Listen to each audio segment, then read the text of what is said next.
So hey guys and welcome back to another video. हाँ भाई, जानता हूँ काफ़ी टाइम से वीडियो नहीं आ रही थी और अभी भी मैं ज़्यादा वीडियोस अपलोड नहीं करने वाला हूँ। हाँ भाई, है कुछ रीजंस। एनीवेज, तो आज की वीडियो में मैं लेके आया हूँ कुछ बोरुटो व्हाट इफ्स। सीधी भाषा में हम देखेंगे कुछ ऑल्टरनेट पॉसिबिलिटीज़ कि अगर ऐसा होता तो प्लॉट पे क्या फ़र्क पड़ता। तो बिना किसी और फालतू बकवास के स्टार्ट करते हैं वीडियो।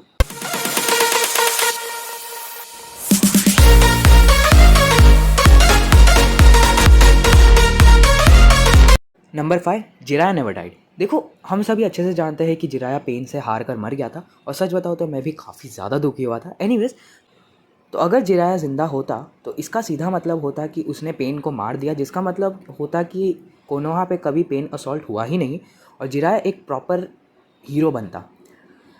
तो इसका मतलब होता कि जिराया नारुतो को आगे भी ट्रेन करता और सेज मोड को मास्टर करने में उसकी काफ़ी ज़्यादा इम्पैक्टफुल हेल्प करता। और बात करें फोर्थ ग्रेट निंजा वॉर की, तो देखो जिराया का रोल उसमें काफ़ी ज़्यादा बड़ा हो जाता, क्योंकि उसमें हमें प्रॉपर सानिन ट्रियो देखने को मिलते हैं। क्योंकि ओरोचिमारू भी तब तक सीधी लाइन पे आ गया था। हाँ, बस बोरुटो में कुछ ज़्यादा ही आ गया।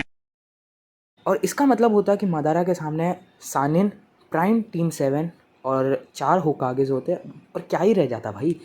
और जिराया अगर वापस लौट आता तो 100% सुनादे और उसका रोमांटिक एंगल हमें देखने को मिलता, बट एट दी एंड सुनादे किसी को नहीं मिली और वो। Number 4, Madara double cross Kaguya and Zetsu. तो ये वाली थियोरी मेरे को पर्सनली काफ़ी ज़्यादा पसंद आई। तो देखो, क्या होता अगर मादारा को पहले से ही पता होता कि कागुया उसका काटने वाली। ये तो हम सबको पता है कि ज़ेत्सु और कागुया ने कैसे मादारा का काटा। बट अगर मादारा को पहले से ही ये प्लान का पता होता तो फॉर श्योर मादारा बहुत बहुत पावरफुल होता। मीन्स मीन्स उसे रोकना नामुमकिन था। कॉज सीधी बात है, अगर ज़ेत्सु और कागुया का प्लॉट ट्विस्ट नहीं आता तो भाई नारुतो और सास्के मिलकर भी मादारा को नहीं हरा पाते। और ऐसे सिचुएशन में मादारा को हराना होता तो ऑब्वियसली बैरियन मोड नारुतो उसी वक्त आना ज़रूरी हो जाता। इसका सीधा मतलब है कि कुरामा शिपुडेन की एंड में मर जाता। इन सिंपल वर्ड्स, अगर मादारा कागुया को डबल क्रॉस कर देता तो वो इनफाइनाइट पावर्स का होल्डर बन जाता। Number 3, what if Shibai Otsutsuki never ascended. अब इस महापुरुष के बारे में सिर्फ बोरुटो वाले ही जानते हैं। देखो, अगर आपको पता हो तो शिबाई सबसे ज़्यादा पावरफुल ओत्सुजुकी था जो अर्थ पे वही चक्र फ्रूट के लिए आया था। बट वो पहले से ही इतना पावरफुल था और उसके बाद उसने चक्र फ्रूट को भी कंज्यूम कर लिया, जिस वजह से शिबाई बहुत ज़्यादा ओवर पावर्ड हो गया था। और एक टाइम के बाद वो इन सब पावर से बोर हो गया और उसने खुद को ही अर्थ में इम्प्लांट कर दिया। और अगर आप नहीं जानते हो तो मैं बता दूं, कावाकी और आइडा को भी शिबाई के ही सेल से बनाया गया है और ये दोनों खुद ही इतने पावरफुल है, तो सोच लो ये बस शिबाई के सेल्स से बने हैं। ऑलराइट, मैं थोड़ा शिबाई के बारे में बताने में बहक गया। एनीवेज, तो हमारा व्हाट इफ था कि क्या होता अगर शिबाई मरता ही नहीं। अगर ये बंदा नहीं मरता तो सीधी बात है, मोमोशिगी, कागुया और इशिगी तीनों को ही ये पसंद नहीं आता और तीनों इसको मारने के पीछे पड़े होते। क्योंकि देखो, ओत्सुजुकी क्लैन का हर मेंबर सबसे ज़्यादा स्ट्रांग बनना चाहता है और इसी वजह से सबको चक्रा फ्रूट चाहिए था। अब देखो, इस रीज़न से हमें एक बहुत इंटेंस फाइट सीक्वेंस देखने को मिलती थी शिबाई एंड बाकी के ओत्सुजुकी के बीच में। और सच बताओ तो हो सकता था कि शिबाई एक्चुअली ह्यूमंस के काम आता, क्योंकि उसका भी ह्यूमैनिटी को बचाने का यही सब था। Number 2, what if कुशिना and Minato never died. अब ये थियोरी मैंने काफ़ी ज़्यादा जगह सुनी है और इस पे मेरा आउटलुक ये है कि अगर मिनाटो और कुशिना नहीं मरते तो सीधी बात है कि ओबितो को मिनाटो कैसे ना कैसे करके वापस ले आता। और इसका मतलब ये भी होता कि नारुतो एक काफ़ी वेल डिसिप्लिन्ड निंजा होता और मोस्टली कुरामा उसे नहीं मिल पाता। लेकिन इससे ये फ़ायदा ज़रूर होता कि वो मिनाटो से फ्लाइंग राइजिंग सीख लेता और ऑफकोर्स उसे इतना स्ट्रगल नहीं करना पड़ता जितना उसने किया है।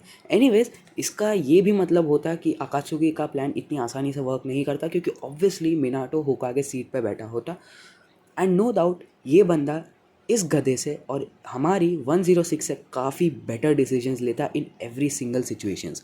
जिराया नारुतो के ऊपर और अच्छे से ध्यान दे पाता, क्योंकि नारुतो के अंदर कुरामा नहीं होता, जिसकी वजह से नारुतो आउट ऑफ कंट्रोल नहीं होता और जिराया अपनी ट्रेनिंग काफ़ी अच्छे से करवा पाता नारुतो को। और मिनाटो तो वैसे ही था।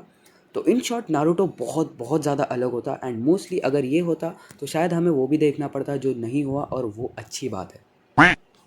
Number 1, what if Momoshiki was successfully reborn. अब ये व्हाट इफ़ काफ़ी ज़्यादा अच्छा है। इसमें अगर बाई चांस मोमोशिकी बोरुटो को अपना वेसल बना लेता और रीबॉर्न हो जाता तो सबसे पहले बोरुटो ख़त्म, फिर विदाउट कुरामा एंड विदाउट रेनेगान वाले सास्के एंड नारुतो ख़त्म, फिर हमारा अंडर ट्रेनिंग कावाकी ख़त्म, और भी जो बड़ी दिक्कतें देने वाले निंजास थे सब ख़त्म।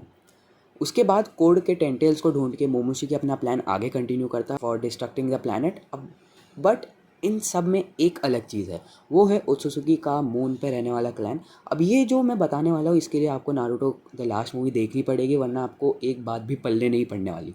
एनीवेज, तो अगर आपने देखी है ये मूवी तो आपको ये बंदा तो याद होगा, टोनेरी। अब ये ओत्सुजुकी अर्थ को डिस्ट्रक्शन से बचाने के लिए रेडी रहेगा, ये इसने खुद बोला था मूवी के एंड में।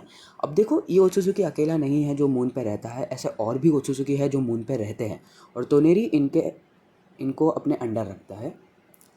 तो ऑब्वियसली ये सब देखने के बाद वैसे देखने के लिए आँख होनी चाहिए।